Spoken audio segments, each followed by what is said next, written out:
सुकिमा ओना, Japanese horror legend. हम सब के घर के अंदर हर जगह कई दरारें और ऐसी छोटी छोटी जगहें होती हैं जिसके बीच में से एक धागा भी नहीं निकल सकता। पर अगर उसी छोटी जगह या गैप में कोई बुरा साया कई समय से छुप के आपका इंतजार कर रहा हो तो 25 साल का इसामू जापान के शहर ओसाका में रहता था। वो हाल ही में एक नए घर में शिफ्ट हुआ था, लेकिन जिस दिन से इसामू उस घर में शिफ्ट हुआ उस दिन से उसे अजीब सा लगने लगा था।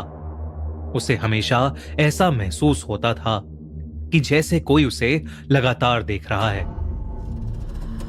लेकिन उस घर में उसके सिवा और कोई भी नहीं होता था। उस घर में इसामू जहां भी बैठा होता था या जो भी कर रहा होता था, उसे हर समय ऐसा ही लगता था जैसे कि कोई उसके साथ उसके कमरे में ही है।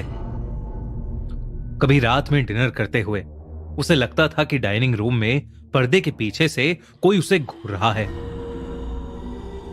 तो कभी जब वो बाथरूम में होता तो उसे लगता कि जैसे बाथरूम के दरवाजे के नीचे से कोई उसे घूर रहा है।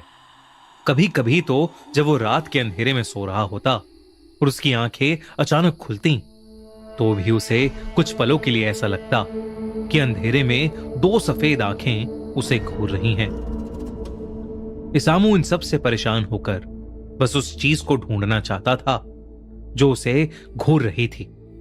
इसलिए इसामू ने घर के हर एक कोने में उस चीज की खोज करनी शुरू कर दी। वो घर के पर्दों के पीछे देखता तो उसे लगता कि कोई उसे दीवार की दरार में से घूर रहा है। वो उस दरार में देखता तो उसे ऐसा लगता कि वो चीज उसके बिस्तर के नीचे से उसे देख रही है। वो बिस्तर के नीचे देखता तो उसे लगता कि वो चीज उसके सोफे के नीचे से उसे देख रही है, पर उसे कहीं भी कुछ नहीं मिलता था। धीरे धीरे इसामू अपना मानसिक संतुलन खोने लगा।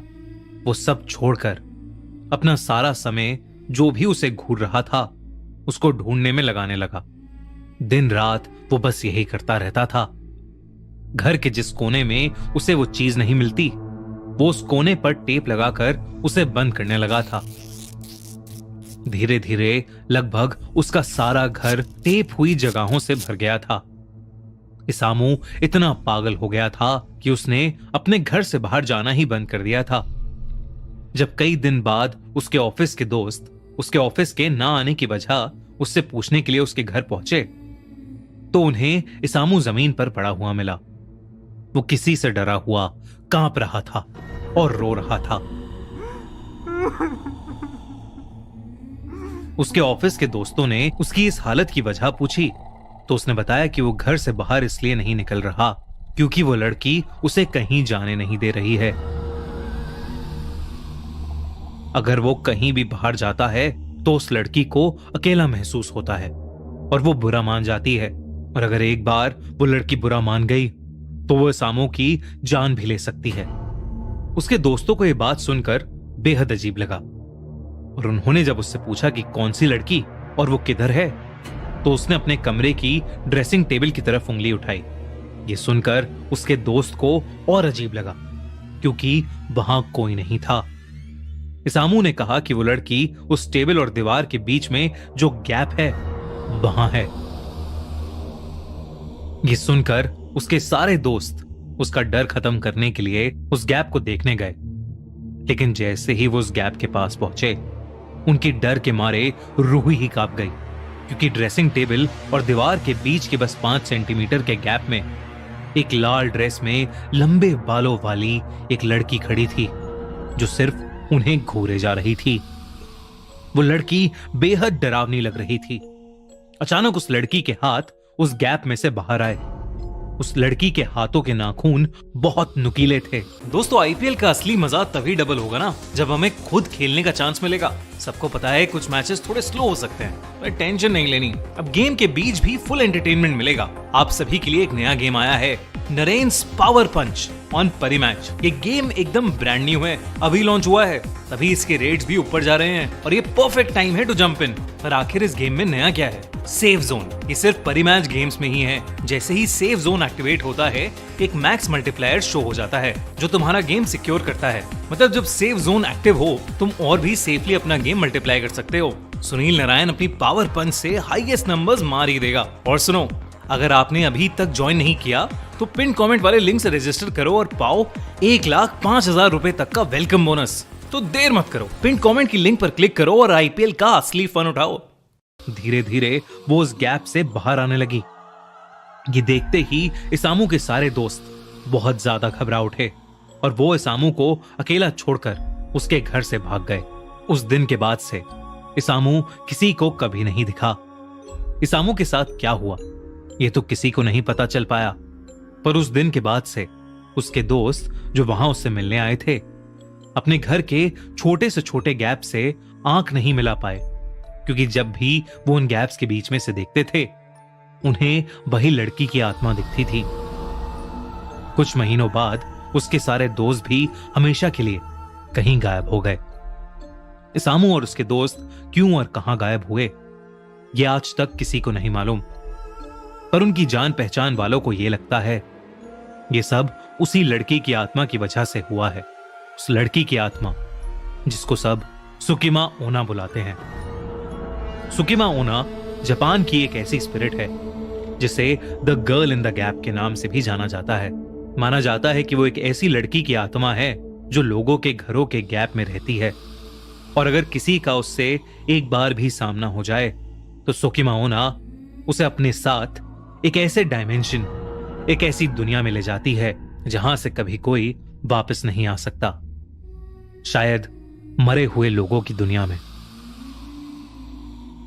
उससे बचने का तरीका अभी तक किसी को नहीं पता, क्योंकि अगर उससे बचने के लिए कोई किसी का सहारा भी ले, ये उस इंसान के घर में उसके साथ चली जाती है और उसे भी मार देती है। तो अगर आप कभी जापान जाएं तो इस बात का ध्यान रखें कि आपके कमरे में कोई आपको हर वक्त ना देख रहा हो। अगर ऐसा है तो उस जगह से फौरन निकल जाने में ही भलाई है, क्योंकि अगर वो सुकिमा ओना हुई तो आपकी जान को खतरा है।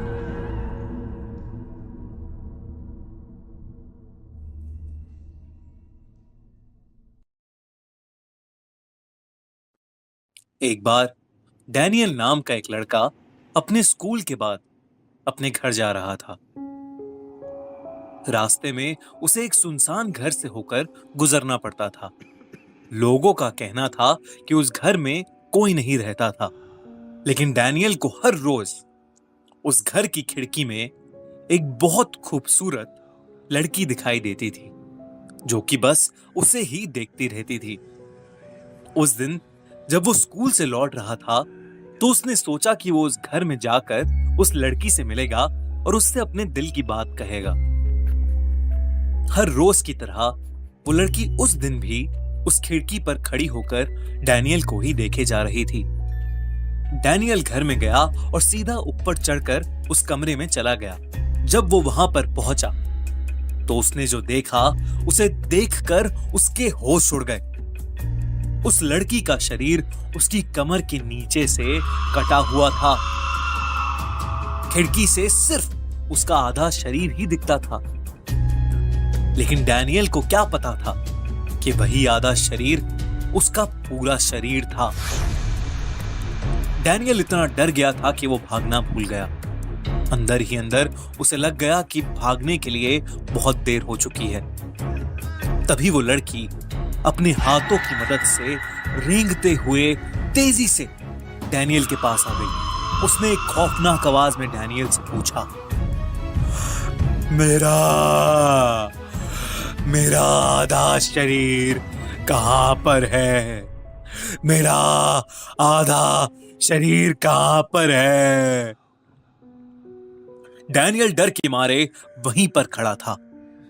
वो इतने सदमे में था कि वो कुछ भी बोल नहीं पाया।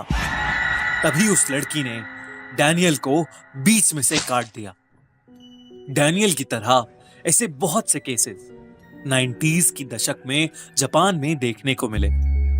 हर केस में विक्टिम की बॉडी को बीच में से काट दिया जाता था और वो एक सुनसान जगह पर मरा हुआ मिलता था। लोगों ने उस लड़की का नाम टेके टेके रखा। लोगों का कहना था कि वो काशिमा रेको नाम की एक लड़की थी जो कि बहुत शाय नेचर की थी।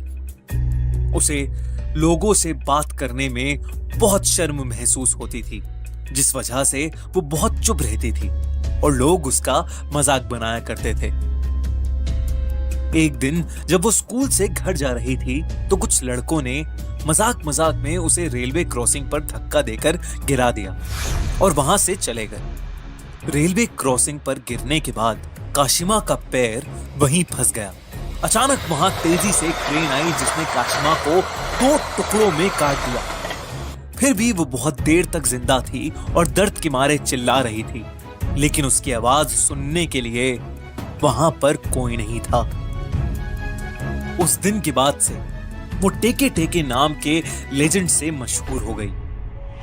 वो जापान की सुनसान जगहों पर स्कूल से घर जा रहे बच्चों को रोककर उनसे एक सवाल करती, मेरा आधा शरीर कहां पर है? कहां पर है मेरा आधा शरीर?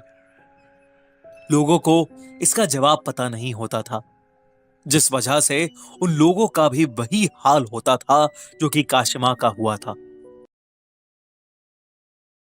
1970 के दशक में जापान तेजी से विकास कर रहा था। इस नए वक्त में लोग आत्मा और भूत प्रेत की बातों को पीछे छोड़ आए थे, लेकिन इन आत्माओं ने लोगों का पीछा अभी तक नहीं छोड़ा था।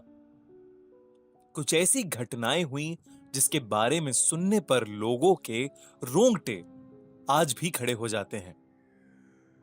यह है कुचिसाके ओना, एक अर्बन हॉरर लेजेंड की असली कहानी, जिसकी वजह से 1970 के दशक में पूरा जापान खौफ में था। कुचिसाके का खौफ जापान में इतना ज्यादा था कि बच्चों को उनके पेरेंट्स स्कूल ही नहीं भेजते थे। वो उन्हें खेलने के लिए भी नहीं जाने देते थे और घर से बाहर नहीं निकलने देते थे। लेकिन दोस्तों, क्या है ये कुचिसाके ओना की कहानी? कहा जाता है कि एक औरत की आत्मा जापान की गलियों में भटकती रहती है। वो अपने चेहरे पर एक मास्क लगाकर घूमती है, जिसकी वजह से सिर्फ उसका आधा चेहरा दिखता है। वो अक्सर रास्ते से गुजरने वाले बच्चों को रोककर उनसे सवाल पूछती है, क्या मैं खूबसूरत हूं? सुनने में ये कितना आसान सा सवाल लगता है। वो मासूम से बच्चे उसकी खूबसूरत आंखें देखकर अक्सर हां में ही जवाब दिया करते थे। जैसे ही वो हां कहते थे, कुचिसाके अपने चेहरे पर से वो मास्क हटा देती थी। कुचिसाके का चेहरा बुरी तरह से कटा हुआ था। ऐसा लगता था कि जैसे उसका मुंह किसी शार्प नाइफ से काट कर फाड़ दिया गया हो।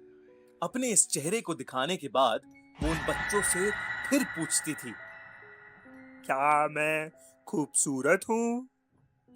इस चेहरे को देखने के बाद अक्सर बच्चे डर जाते थे।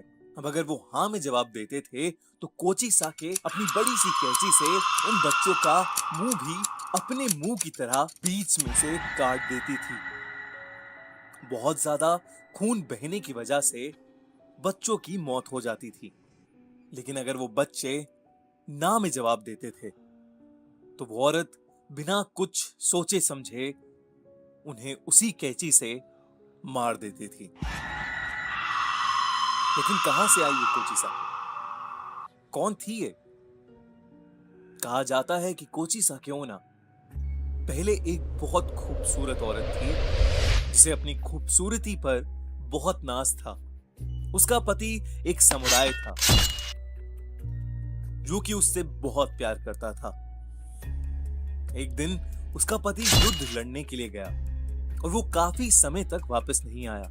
कुचिसाके उन दिनों अकेले रहा करती थी। जब उसका पति वापस आया तो उसने देखा कि उसकी पत्नी का अफेयर एक गैर आदमी के साथ चल रहा है। ये देखकर उसने अपनी तलवार से कुचिसाके का मुंह बीच में से काट दिया। और फिर उसने उससे पूछा, क्या अब भी उसे अपनी खूबसूरती पर नाज है? वो औरत दर्द में रोती रही। उसकी ज्यादा खून बहने से मौत हो गई। इसके बाद से उसकी आत्मा अपना आधा कटा हुआ मुंह छुपाए जापान की गलियों में घूम घूम कर हर आदमी और हर बच्चे से एक ही सवाल पूछती है, क्या मैं सुंदर हूं? अगर आपने ना में जवाब दिया तो आप इसका चेहरा बिना देखे मारे जाएंगे, और अगर आपने हां में जवाब दिया तो भी आप इसका चेहरा देखकर मारे जाएंगे। कुछ समय के बाद जापान से कोचिसाके चली गई। वो किस मकसद से आई थी और वो क्यों चली गई, वो किसी को नहीं पता। अगर आपसे कभी कोई मास्क पहनी हुई औरत रास्ते में मिले और पूछे कि वो खूबसूरत है कि नहीं, तो आप उससे जरूर पूछिएगा कि वो जापान छोड़कर क्यों चली गई। फिर अगर आपको जवाब मिले और आप जिंदा बचें, तो कमेंट्स में हमें जरूर बताइएगा। अकाई ओना।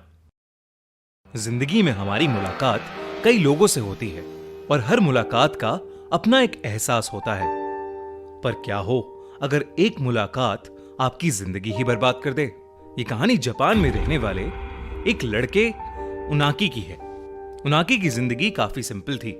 दिन में कॉलेज की क्लासेस होती थीं, शाम लाइब्रेरी में बैठे असाइनमेंट सॉल्व करते हुए निकल जाती थी और रात कंप्यूटर गेमिंग में गुजरती थी। पर 21 अक्टूबर की रात उसकी जिंदगी बिल्कुल बदल गई। उनाकी अक्सर कॉलेज से सीधा लाइब्रेरी जाकर पढ़ाई करता था।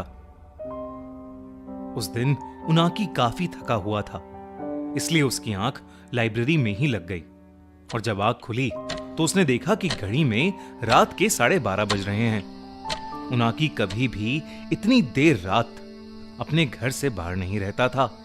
उसने फटाफट से अपने सामान को पैक किया और अपने घर की ओर निकल गया। उनाकी का घर लाइब्रेरी से करीब 20 मिनट दूर था, पर उसके घर जाने के लिए एक शॉर्टकट रास्ता भी था, जिससे वो बस 10 मिनट में पहुंच जाता था। लेकिन उसे सब लोग उस शॉर्टकट को लेने से अक्सर मना किया करते थे। उस शॉर्टकट वाले रास्ते पर कोई भी लैंप या रोशनी नहीं थी। उस रास्ते पर बिल्कुल अंधेरा रहता था और लोग कहते थे कि उस अंधेरे में अकाई ओना रहती है। अकाई ओना जापान का एक मिस्टीरियस हॉरर लेजेंड था। कहते हैं कि बहुत से लोगों को रात के अंधेरे में एक रेड ड्रेस में लड़की दिखाई देती है और उस लड़की के चेहरे को अगर कोई देख लेता है तो वो लड़की उसके पीछे एक साई की तरह पड़ जाती है। कई लोग या तो गायब हो गए या मरे हुए पाए गए, पर उनाकी अकाई ओना को बस एक हॉरर लेजेंड मानता था। और तो और वो पहले भी कई बार उस शॉर्टकट से घर गया था और उसे कभी ऐसा कुछ नहीं मिला। पर यह पहली बार था जब इतनी रात हो चुकी थी। उनाकी को बहुत तेज नींद आ रही थी और वो बिना कुछ सोचे उसी शॉर्टकट वाले रास्ते पर चल दिया। शुरुआत में उनाकी को उस रास्ते पर कुछ भी दिखाई नहीं दे रहा था, पर धीरे धीरे हल्की आसमान की रोशनी में उसे थोड़ा बहुत रास्ता दिखाई देने लगा। कुछ दूर चलते ही अचानक उनाकी को दीवार के पास एक औरत खड़ी दिखाई दी। उस औरत ने लाल रंग की ड्रेस पहनी हुई थी। उनाकी को अचानक से घबराहट होने लगी। वो उस औरत का चेहरा देख नहीं पा रहा था और वो बस चुपचाप एक जगह खड़ी थी। उनाकी को बहुत अजीब लगा कि इतनी रात में ये औरत क्यों दीवार के पास खड़ी है, और तो और उसने एक लाल रंग की ड्रेस पहनी हुई है। उसे एक पल के लिए लगने लगा कि अकाई ओना का लेजेंड कहीं सच तो नहीं। फिर भी उनाकी बिना कुछ बोले अपना सर झुकाए आगे चलता रहा। लेकिन जैसे ही उनाकी उस औरत के पास से गुजरा, उससे रहा नहीं गया और उसने नजर उठाकर उस औरत के चेहरे को देख लिया और उसके होश उड़ गए। उस औरत का चेहरा भयानक था, इतना सफेद कि ऐसा लग रहा था कि वहां पर किसी औरत की लाश खड़ी हुई है। इतना अजीब चेहरा उनाकी ने आज तक नहीं देखा था। उनाकी उस औरत को देखकर बहुत डर गया और वहां से जल्दी से भाग गया। जैसे तैसे वो अपने घर पहुंचा। उनाकी ने जो देखा वो उसे भुला नहीं पा रहा था।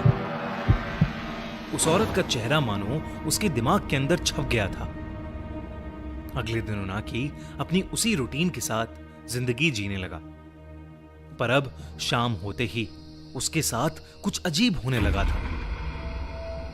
उसे ऐसा महसूस होता कि जैसे उसके आसपास कोई मौजूद है जो उस पर नजर गड़ाए बैठा हुआ है। ऐसी ही एक रात उनाकी अपने बिस्तर पर चादर ओढ़कर सो रहा था। तभी उसे ऐसा लगा कि जैसे किसी ने उसकी चादर को नीचे की तरफ से खींचा।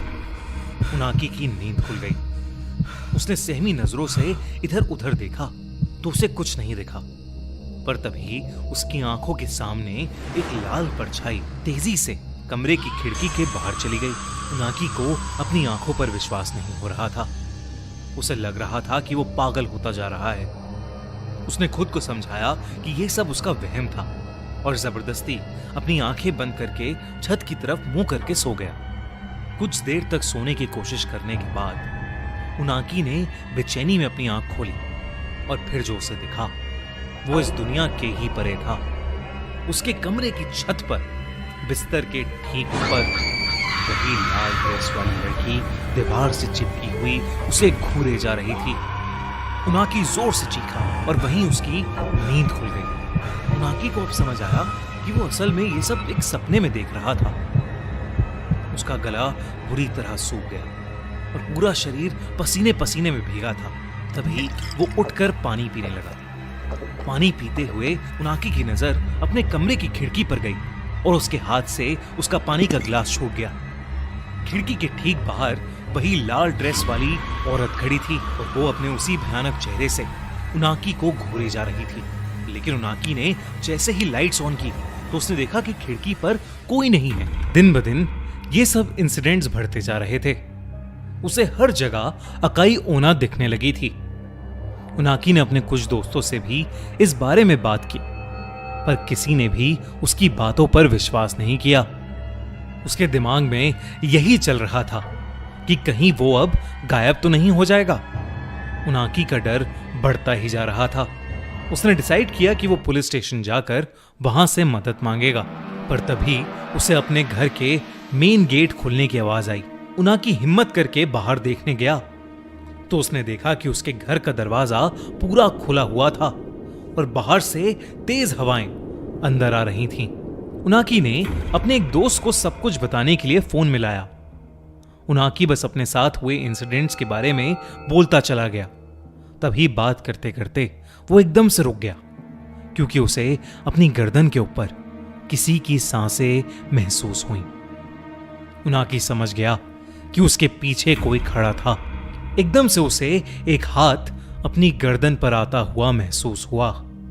जब उनाकी ने शीशे में देखा तो वो कांप उठा। अकाई ओना उसके ठीक पीछे खड़ी थी। उनाकी ने घबराते हुए अपने दोस्त से फोन पर कहा, अकाई ओना, वो मुझे लेने आई है, वो मुझे लेने आ गई है। कुछ ही देर बाद उनाकी का दोस्त उसके घर पहुंचा। उनाकी का पूरा घर तहस नहस हो चुका था। ऐसा लग रहा था कि जैसे घर के अंदर कोई तूफान आया हो। उसके दोस्त ने पूरा घर ढूंढा, पर उनाकी कहीं भी नहीं था। उनाकी अपने ही घर से गायब था और उस दिन के बाद वो कभी किसी को नहीं मिला। आज तक कोई नहीं जानता कि उनाकी के साथ आखिर हुआ क्या था। कौन है अकाई ओना और क्यों वो जापान में लोगों को गायब कर रही है।